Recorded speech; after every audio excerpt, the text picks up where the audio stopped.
The Hatton Garden Heist, a name whispered with a mix of awe and disbelief. The target? A seemingly impenetrable fortress of security in London's Diamond District. The perpetrators? Not the usual suspects. This wasn't a story of youthful daring or brute force. This was the domain of experience, patience, and a dash of old-school charm. Imagine a crew assembled from a Hollywood casting call for retired master criminals. You'd have Kenny Collins, the seasoned getaway driver, his knowledge of London's streets unmatched. Then there's Danny Jones, the eccentric safecracker, a man who spoke to the locks he picked. John Kenny Collins, the mastermind, brought them all together, his calm demeanor masking a sharp criminal mind. And let's not forget Brian Reeder, the elder statesman of the group, a man who brought an air of respectability to their audacious plan. These were not hardened thugs. They were grandfathers, family men leading seemingly ordinary lives. Yet, beneath the veneer of normalcy, a plan was brewing, a plan as intricate as the jewelry they sought.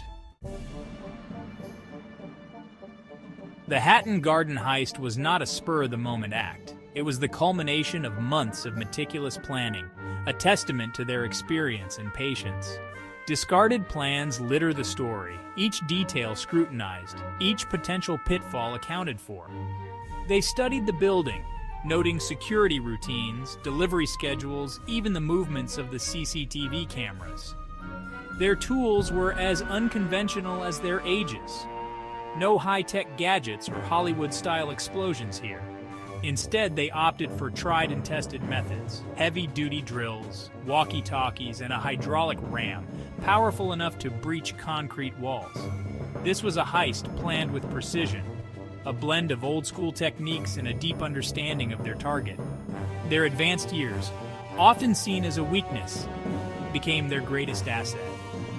They moved with an unhurried confidence, their presence blending seamlessly into the bustling streets of London.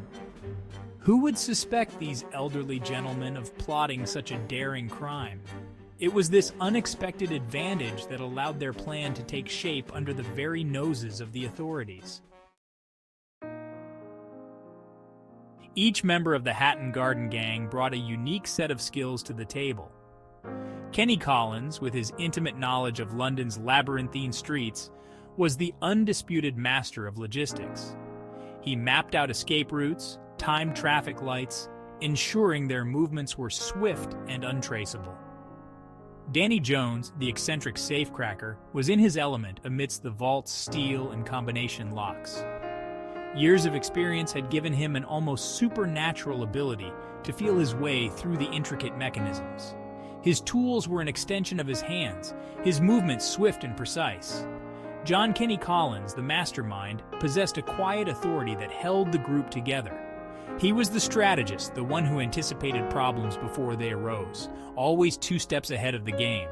And then there was Brian Reeder, the elder statesman, his presence lending an air of legitimacy to their endeavors. Together they formed a formidable team, their combined experience spanning decades of criminal enterprise. The Hatton Garden Safe Deposit Company. Even the name evokes images of impenetrable security and untold riches. Located in the heart of London's Diamond District, it was a fortress designed to protect the valuables of the wealthy and discerning. Multiple layers of security, reinforced concrete walls, and state-of-the-art alarm systems stood between the gang and their prize. The vault itself was legendary, a steel-lined behemoth, its heavy door adorned with multiple locks, each more complex than the last. It was a symbol of security, a testament to the belief that nothing could breach its defenses.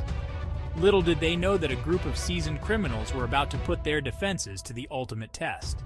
The vault's reputation was not unfounded. It had withstood numerous attempts over the years, each one repelled by its impenetrable defenses. Yet the Hatton Garden Gang remained undeterred. They saw the challenge not as an obstacle, but as an invitation, a test of their skills and experience. Easter weekend arrived, and as London celebrated with chocolate eggs and family gatherings, the Hatton Garden Gang prepared to make history. Under the cover of darkness, They assembled near the vault, their faces hidden, their steps purposeful. The city slept, oblivious to the audacious crime about to unfold. They gained access to the building through a fire escape, their movements practiced and precise. CCTV cameras were disabled, alarm systems circumvented, each step a testament to their meticulous planning. The building, usually a hive of activity, was eerily silent, their footsteps echoing in the stillness. They reached the vault door, a formidable barrier of steel and concrete. This was the moment of truth, the culmination of months of planning. The air crackled with tension as Danny Jones, the master safecracker, stepped forward, his tools at the ready.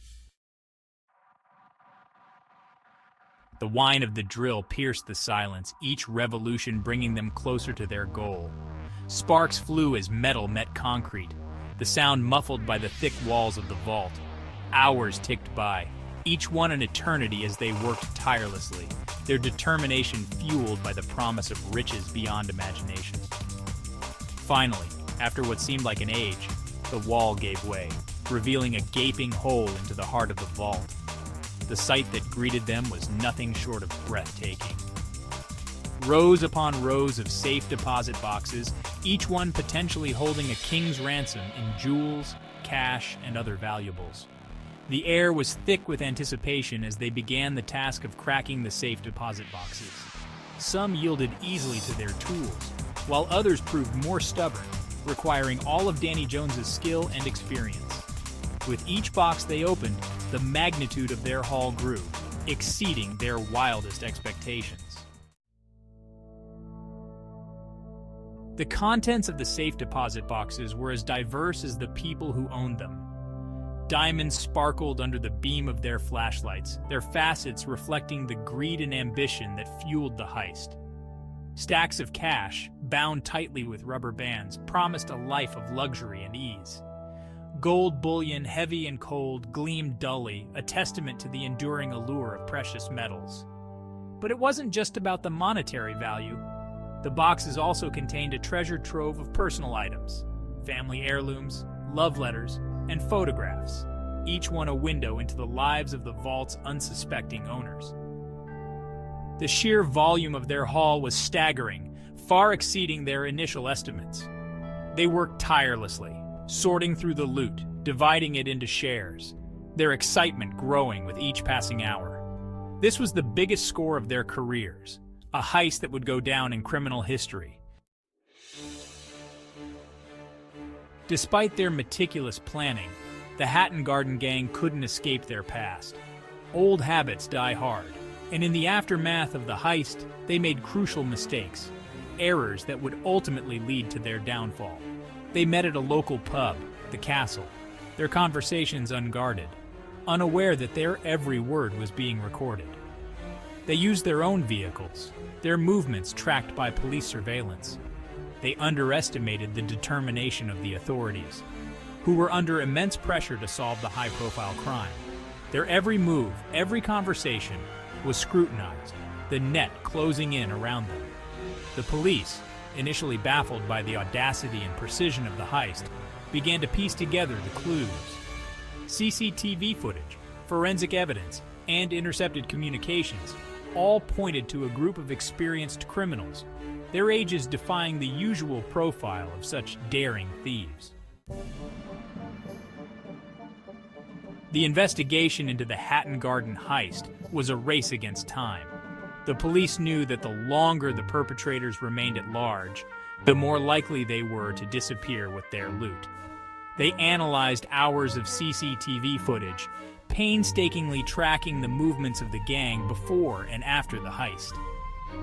Forensic teams scoured the crime scene for DNA evidence, finding traces of the gang's presence on tools, gloves, and even discarded water bottles. Intercepted phone calls and text messages revealed a network of accomplices, individuals who had unwittingly aided the gang in their audacious plan. The pressure mounted as the media frenzy surrounding the heist reached fever pitch.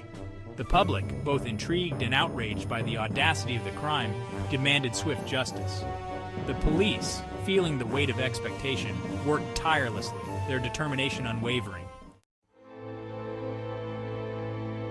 The long arm of the law finally caught up with the Hatton Garden gang. One by one, they were arrested, their days of freedom over. The evidence against them was overwhelming, their own words and actions betraying their guilt. The trial that followed was a media sensation, capturing the public's imagination. The elderly criminals, once lauded for their audacity, were now exposed as frail and vulnerable. Their age, which had initially shielded them from suspicion, now worked against them, painting a picture of desperation and greed. The judge, in his sentencing remarks, acknowledged the sophistication of their plan, but condemned their blatant disregard for the law. The Hatton Garden Heist remains a cautionary tale, a reminder that even the most meticulous plans can unravel. It is a story of audacity and greed, but also of the enduring power of time, a force that eventually catches up with us all. The legend of the Gentleman Thieves lives on, a testament to the enduring allure of a good heist story.